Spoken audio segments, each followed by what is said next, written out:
জানো তো বন্ধুরা, মানুষের যখন মন খারাপ হয় হয় তারা খুব তাদের নিজের কাছের মানুষকে খোঁজে, অথবা নিজের মতো একাকিত্বে থাকতে ভালোবাসে।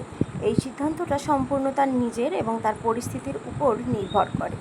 আমি একা যখন থাকি তখন আমি নিজের মতো থাকতে এবং নিজের মতো ছবি আঁকতে খুব ভালোবাসি।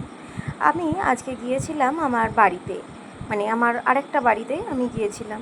তো সেখানে গিয়ে রাত জেগে জেগে আমার কিছুতেই ঘুম আসছিল না। আসলে রাত জেগে কাজ করার অভ্যাস আছে, তাই ওখানে গিয়ে ঘুম আসছিল না, মনটাও খুব খারাপ ছিল একটু পারিবারিক সমস্যার কারণে। তাই আমি বসে না থেকে একটা ছবি করতে শুরু করলাম। ওখানে তো ভিডিও স্ট্যান্ডও নেই, তাই আমি এখানে ছোট্ট ছোট্ট কয়েকটা অংশে তোমাদের সাথে ভিডিওগুলো তুলে শেয়ার করার চেষ্টা করেছি। জানি না কতটুকু বুঝতে পারছো, এখানে যেমন ইয়েলো কালারটা বোঝা যাচ্ছে না, আসলে ওখানে একটা আলোতে, আর রাত্রে ছেলেটা ঘুমোচ্ছিল তাই টিউবলাইটও জ্বালতে পারছিলাম না ভরসা করে।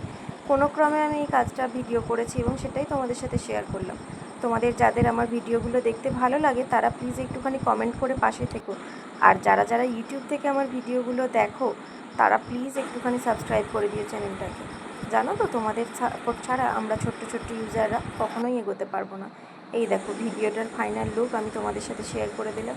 এটা একটা সাধারণ ড্রয়িং খাতার, ছোট্ট একটা ড্রয়িং খাতার একটা কর্নারে আমি করেছি। তোমাদের কার এই ভিডিওটা কেমন লাগলো আমাকে অবশ্যই জানিও।